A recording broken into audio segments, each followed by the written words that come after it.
નમસ્કાર, તમે જોઈ રહ્યા છો મારો વાત ન્યૂઝ। ખેરાલુમાં યુવતીને બ્લેકમેલ કરી બળાત્કારનો ગુનો નોંધાયો। ખેરાલુ તાલુકામાં એક ગંભીર બનાવ સામે આવે છે। ખેરાલુ પોલીસ સ્ટેશન ખાતે ભારતીય ન્યાય સંહિતા 2023ની કલમ 64(1) 351(2) હેઠળ ગુનો નોંધાયો છે। ફરિયાદ મુજબ તારીખ 21/2/2026ના રોજ સવારના આશરે 10 થી 11 વાગ્યાના સમયગાળા દરમિયાન મોજે ખેરાલુ JB સામે વડનગર રોડ પર આવેલ રાધે ગેસ્ટ હાઉસ ખાતે બનાવ બન્યો હતો।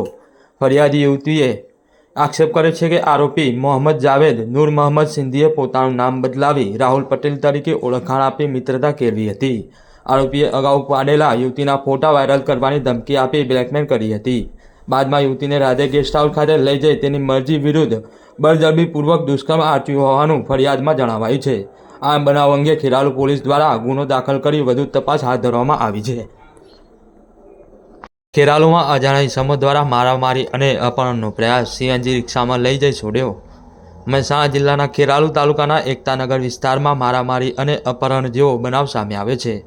ફરિયાદી મોહમ્મદ યાસીન નૂર મોહમ્મદ હુસૈનભાઈ સિંધી, ઉંમર વર્ષ 25, ધંધો ડ્રાઇવિંગ, રહે એકતાનગર ખેરાલુ દ્વારા નોંધાયેલી ફરિયાદ મુજબ અજાણ્યા ઇસમોએ તેમના ભાઈ સિંધી મોહમ્મદ જાવેદ નૂર મોહમ્મદ તથા પિતા સિંધી નૂર મોહમ્મદ હુસૈનભાઈ બંને રહે એકતાનગર ખેરાલુ ઉપર ગરદાપારથી હુમલો કરી શરીરે નાની મોટી ઈજાઓ પહોંચાડેલી છે।